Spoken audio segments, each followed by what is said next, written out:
Hey guys, welcome to the next video on Python tutorial for beginners. In the last video, we have seen how to use init method and self keyword in Python. In this video also, we will discuss more about init method and the self keyword. So let's get started. So here I have a very simple class called hello, and in this class I have a method called init, and I'm just instantiating this class and creating an object out of this hello class. Now the first question which may arise is, what if I don't want to use this self keyword? You can see directly that there is a red squiggly line appears here, which means an error, and this we can also see when we run the program. So when we run the program, it's going to give us this error which says init takes 0 arguments but given 1. Now you may ask why it's saying that we have given 1 argument to the initialization of this hello class. So as I said in the last video, that self is automatically passed when you initialize a class, and that's why it says that 1 argument is given but init takes 0 argument, because here we haven't given any argument inside these parentheses. So self is absolutely important, so you need to give the self. Now the second question you may ask is, can I create multiple init method inside a class? So let's see if it's possible or not. So here I'm going to give this pass keyword, which means that this init method is an empty method, and let me create a second init method, and this time I want to add one more parameter here, let's say name. Okay, so we have provided 2 init methods here, and let's see what happens. So this is the instantiation of class where I haven't given any argument to this instantiation. So I'm going to run the program, and what it says init missing 1 required positional argument, which is name. So it turns out that it's not possible to provide multiple init methods in your Python class.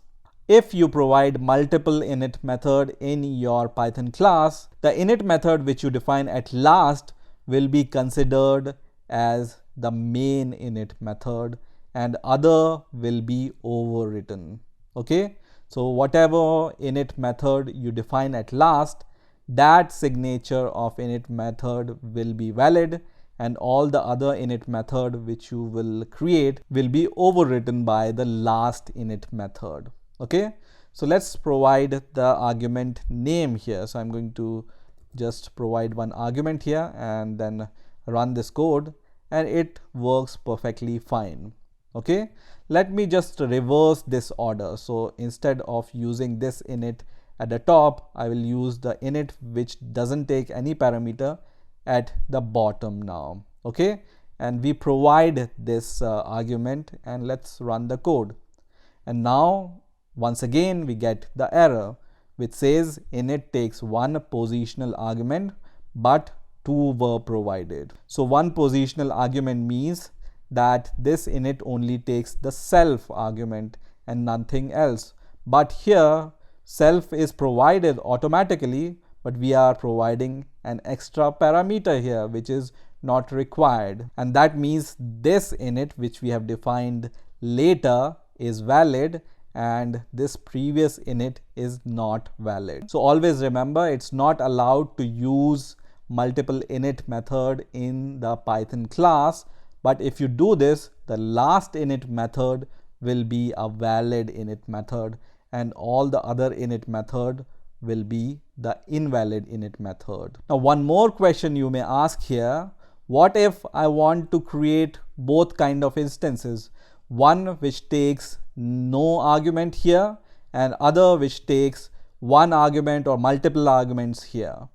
So the answer is in my previous video, in which I have shown you how to provide default value to your arguments. So let's say I provide a default value to my argument here. Now I will create 2 instances of the same class. One takes no argument, and other takes one argument. And when I run this code, no error appears here. Okay, so if you want to create an init method with multiple parameters, you can either use this default value for your init method parameters, or what you can do here is you can use this parameter which takes a tuple. So in the previous video we have seen that we can provide an argument with asterisk in front of it, and this means that we can provide multiple parameters to our method here.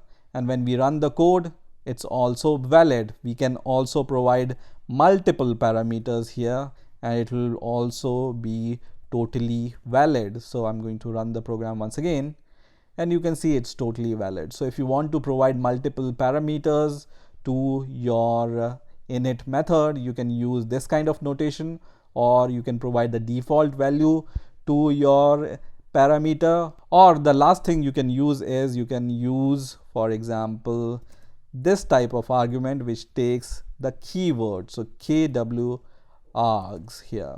Okay, and this also we have seen whenever you use this kind of notation, that means you want to provide the dictionary, right, key value pair.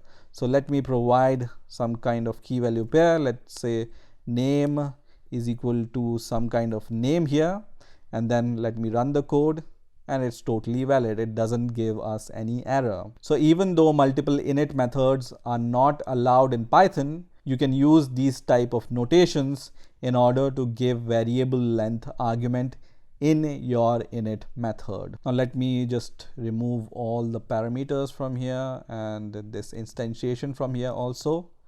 And let's take the next question.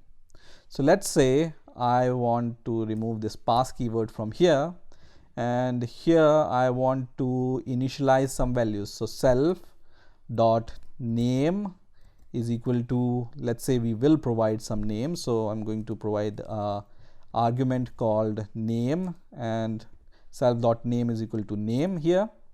And then let's say self dot age here, and we provide some value which is not taken from the argument, but we provide some static value here. Is it allowed? Yes, it's totally allowed, right?